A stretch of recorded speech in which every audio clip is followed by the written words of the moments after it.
Hey Homemakers, thank you for joining me once again. Today is a new day. Last Make Ahead Monday didn't quite work out, so we are going to try this again. Today we are going to be making a Dutch apple pie while I just kind of chat and show you a few tips. Keeping it simple this week. It's been a long week.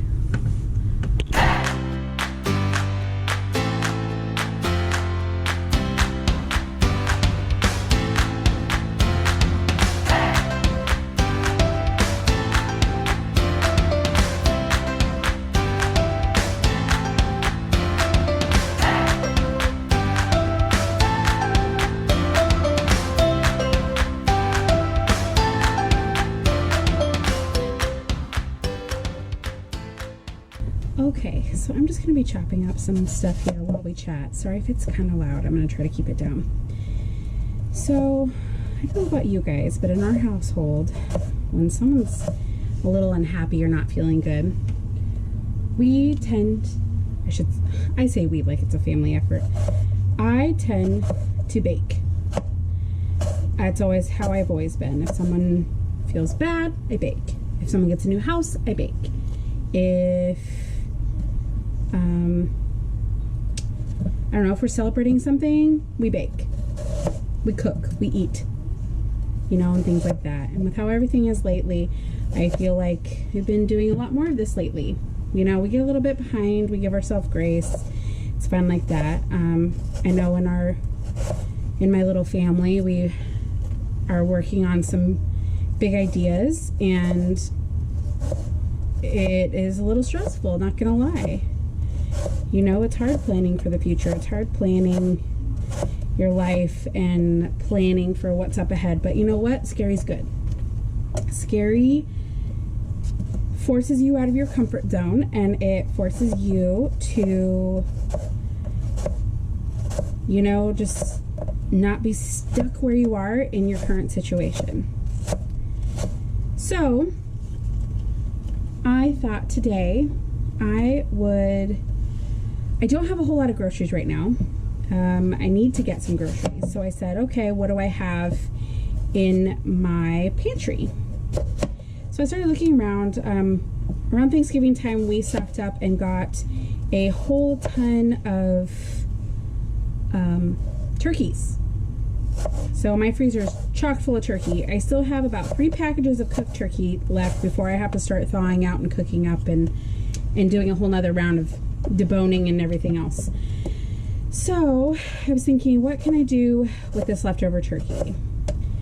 Pulled pork sandwiches sounds really good, but obviously turkey is not pork. But I could do the same thing with the ground turkey, which I may still do. I haven't fully decided, but I think what's probably going to happen is I am going to chop up the turkey and make it into, I don't know, I guess a hash patty. I don't know. It's just something I do. I think what I'm going to do is I'm going to blend it up and pulse it up so it's nice and fine, and mix it with some egg and breadcrumbs and maybe some mashed potatoes and make like a hot cake out of it to make a burger and have that on my little slider buns. Thought about making some french fries. We'll see how much time I have. I'm not sure what I'm going to do as far as that goes, side-wise anyway. I don't know about you guys. I'm horrible with sides. I hate side dishes. I really do. I really hate side dishes. I wish someone else would just come up with all my side dishes for me, because I'd be more than content eating the main and never having a side dish in my life, unless it's a potluck. Lutherans love potlucks. I know, all my church families are laughing at me right now because, I'm sure the same goes for Catholics and every other religion too, but, that's probably where the whole eating thing comes in. You have a celebration. Guess what, guys? Another potluck every other week. I could pull a potluck dish out of my butt. I mean, come on. I love a good potluck. But, so anyway, back to at hand. I decided, okay, what do I have in my pantry? I have some slider buns I made earlier this week, and decided, well, I might as well just make some sandwiches or mini burgers or something out of it. I'm I'm kind of wanting a burger, so I think that's what we'll do. And side dishes, well, we know where that stands. But desserts, you know, I don't know about you guys, I love dessert. I love it. Yeah, as long as you don't fight. Okay. Kids want electronic time. So sorry if it gets a little loud in the background. They are going to be playing. Anyway, dessert-wise, I didn't have a whole ton. I mean, I have some chocolate stuff. I love a good chocolate dessert, but I was thinking a pie sounded good. I didn't know how much effort I really wanted to put in this pie, but today I decided, you know what? Catnip for the kitties? No. I decided, you know, today I would go ahead and make an apple pie. I have a bunch of apples left over that we just haven't eaten quite yet, so I want to use them up before I get another round of fruit or what I decide I'm going to do. And I am going to, and actually this is, okay, so do I make my own crust? Yes, I like to. I think it tastes better. Do you have to make your own crust if you're like a little homemaker? No. But, you know, sometimes you just gotta use a pre-made crust. It's okay. It's okay. It's fine. So what I'm gonna do is I have a pre-made crust. Where'd it go? Right here. This has been thawing out. Guys, I need you to be quiet. Okay, thank you. Tell my kids to be quiet, and then I'm listening to a cat. My rescue kitty does not understand how to cover his own poo. Drives me nuts. Now I get to smell that while I'm baking this oh so delicious pie. Okay, so I only have one crust. Could I make a second crust? Sure. But I thought I would do a Dutch apple pie instead, which only requires me to blind bake one crust, pour it in, put on a topping, which a Dutch apple pie, if you don't know what it is, it's an apple pie with no top crust, and the top is actually more like a crumble. You know, butter, sugar, everything right with the world, mix it up, crumble it on top. Or like a fruit crisp if you've ever had one of those. So really simple. It doesn't require a whole ton. Like I said, I had a pie crust sitting there, so I might as well use it. Do that. All I have to do is cut up my apples. I think I used 4 of each kind of apple that I had. I mean, really, you could use whatever you had. And then it's really just a lot of like butter, sugar, a tiny bit of flour, nutmeg, although I didn't have any nutmeg, so I used pumpkin pie spice, nutmegs in there. It all tastes the same. Cinnamon, it all tastes the same to me. And you know, it's pretty simple, so I figured I would just make this and work on these little projects while we just chatted and kind of went on with our week. Since I missed Monday, here's the thing, prep ahead Monday. This mama did not prep ahead. It's okay. It's fine that I didn't prep ahead. Life happens. It is what it is. So I figured we will just prep this pie.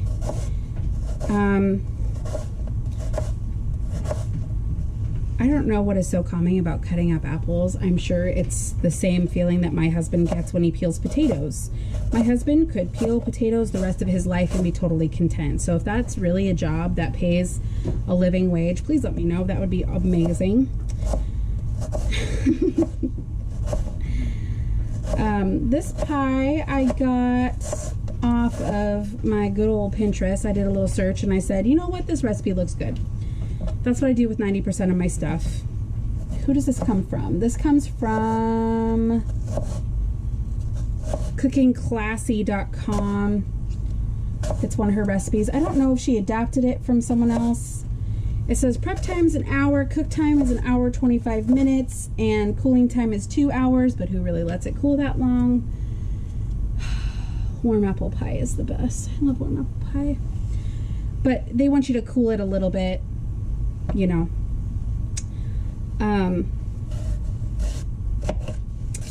Yeah. if you've never made an apple pie, do you know there's an actually really easy way to cut your apple? I'm going to cut this up and then I'm going to show you the best way. Well, I don't know if it's the best way, but it's what I do, and it cuts down on it cuts down on waste. Okay, so we have our apple, right? All right, normally what do? We core it or do one of like the little doohickeys, you know, the apple cutters or whatever. Well, first, what I do is I cut on either side. We're gonna imagine the middle is a square. You cut down on either side. So cut, cut. My cats are hissing now. What the heck? They are both at my feet. Oh my gosh. Okay, now you're gonna flip it and you're gonna see, you know, here's our core. We're gonna just go around that, imagine like a little box, and you cut and you cut. So then you are left with this nice little square. So I mean, honestly, if you want, sometimes I put this out for the squirrels to eat and they get a nice little treat. I probably shouldn't do that with all the varmints around my house, but you know what? They deserve a little treat too. And then you can just cut it up in nice pretty little slices and it looks like all those grandmother pies that you see. You can also cut them in half, again lengthwise, so they're even smaller pieces. I feel like a Dutch apple pie is a super rusticy pie, and I feel like you should just have big old chunks of apple in there, just eating it all up. There are different kinds of apples for baking. They're anything from your tart to your super sweet. You tend to want a little bit heartier apple, like, what is this, Granny Smith? It has like a crunch to it. It holds up a little bit better for your baking. I am doing a mixture of the Granny Smith and Gala. That's, like I said, that's just what I have. I like a little bit sweeter in my pie too, so I feel like having both of them will give you a more flavor, depth, and give you more taste than just one kind of apple all the way through. I feel like it'll be super yummy. The only thing I don't know yet is how I'm gonna blind bake my pie. If you don't know what blind baking is when you pre-cook your pie crust because your filling is gonna have liquid in it, or a little bit liquidy. Now I'm not talking about, I guess you could do it with your pumpkin pies.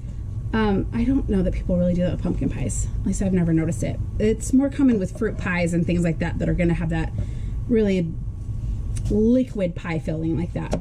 So what you do is you have to pre-cook your crust just to give it a little bit more strength, so that way it can hold up to any of the liquids, and so your pie crust doesn't end up like that weird soggy mess at the bottom. If you've had a pie that has that soggy mess at the bottom, they either had too much liquid or didn't pre-bake their pie. In order to do that though, when you blind bake, you traditionally you'd cover your raw pie or pie crust in foil, and then you would put these little pie weights in, which are like these little pebbly looking things that can go in your oven and don't mess anything up.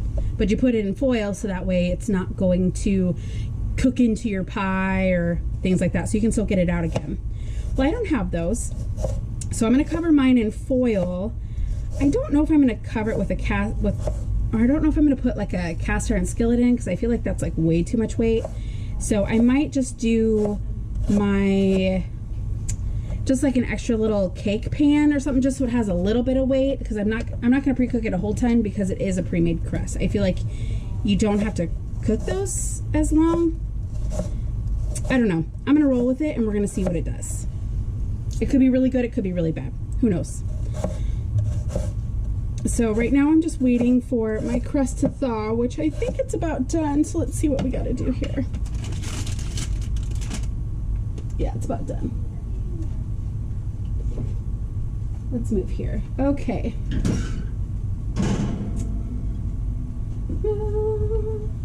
I don't know what to put this.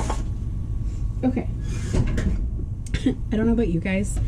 Sometimes I store my dirty dishes in my oven because I just don't want to look at it for a few minutes.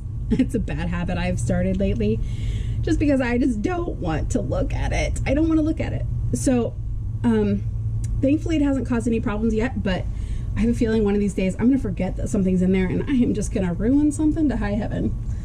Okay. Now, let's see. I have to roll out my dough. Preheat the oven to 400 degrees. Okay. 400 degrees it is. And then I will just use this time to do all the things. Now I've got all my little cores and I'm just going to line these guys up because I think I'm going to put them out for my squirrels today.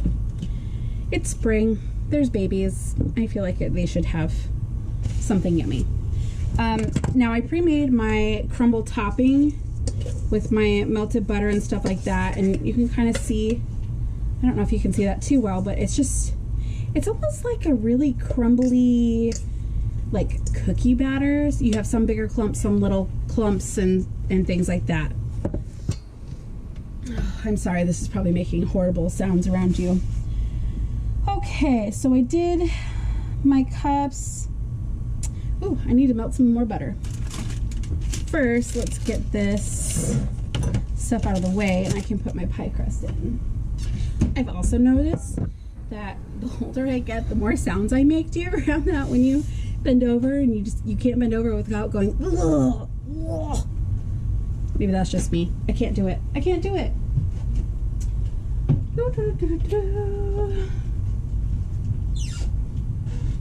I don't know where anything is. Okay.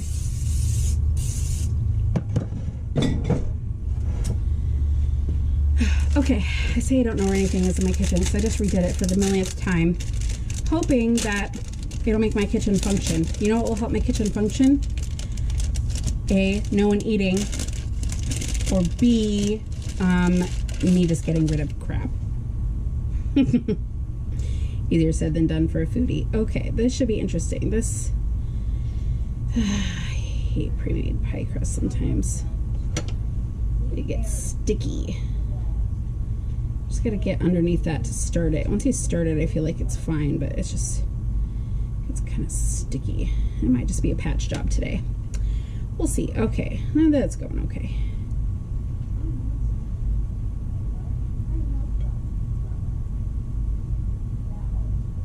Whoop. Yep, there's a piece. Okay, well that wasn't horrible. I've had better, I've had worse. Okay. So now I am just going to put this. The only thing about, I feel like with the pre-made crust, and it might just be the size of my pie pan, is like I don't have a top for the pretty fluted edges sometimes, but it is what it is. Sometimes you just want a good old pie. And this is the finished pie. It is so good, and this is what it inside looked like, just to give you an idea. Hey homemakers, so I didn't get to show you the final step before I had put it in the oven. I was just too darn excited to get this pie in the oven. Whew. And let me tell you, this thing was I would totally make this again. I know it's been a hot minute since I've actually made a full pie. I really should make them more often because I forgot how much I absolutely love them. I'm staring at it right now. It's really good. So I would highly suggest you making this. I'm going to go ahead and link that down below. So go ahead and check that out. And please tag me when you do. Tag me on Instagram, Nebraskan Wife. And I hope to see you guys again. Bye, guys.